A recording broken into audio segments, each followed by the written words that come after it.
Kidlat News Updates. Mga balita ngayon, pagbuhay sa peace talks ng gobyerno at NPA tinutulan ni DND Secretary Teodoro. 7 pulis sugatan sa girian sa Labor Day rally sa Maynila. Mahigit 100 pamilya apektado sa sunog sa Parañaque. Ako po si Cesar Soriano para ihatid ang nangungunang mga balita sa buong kapuluan ngayon.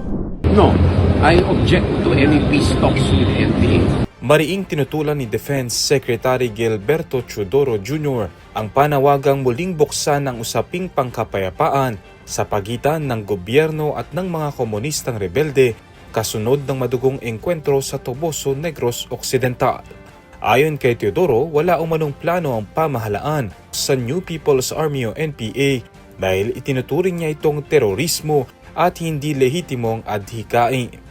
Ang payag ay kasunod ng panawagan ng mga dating government peace negotiators na buhayin muli ang negosasyon sa Communist Party of the Philippines, NPA at National Democratic Front matapos ang military operation sa Negros Occidental na ikinasawi ng 19 na katao. Iginiit naman ng kalihim na payapa na ang bansa at ang mga rebelde umano ang patuloy na gumagambala rito.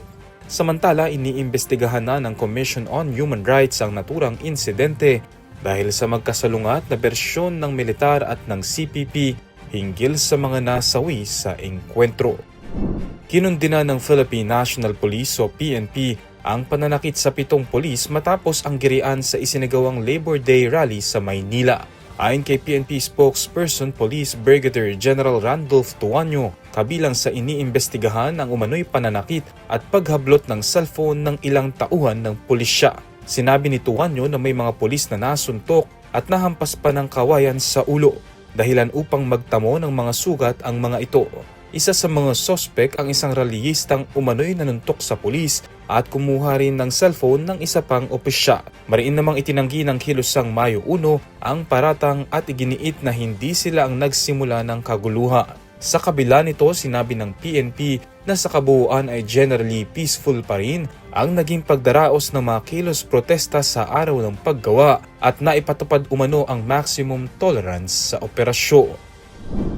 Idineklara ng fire out pasado alas 12 ng madaling araw ngayong Mayo 2 ang sunog na sumiklab kahapon ng hapon sa Target Range 2 de la Rama sa Barangay BF Homes, Parañaque City.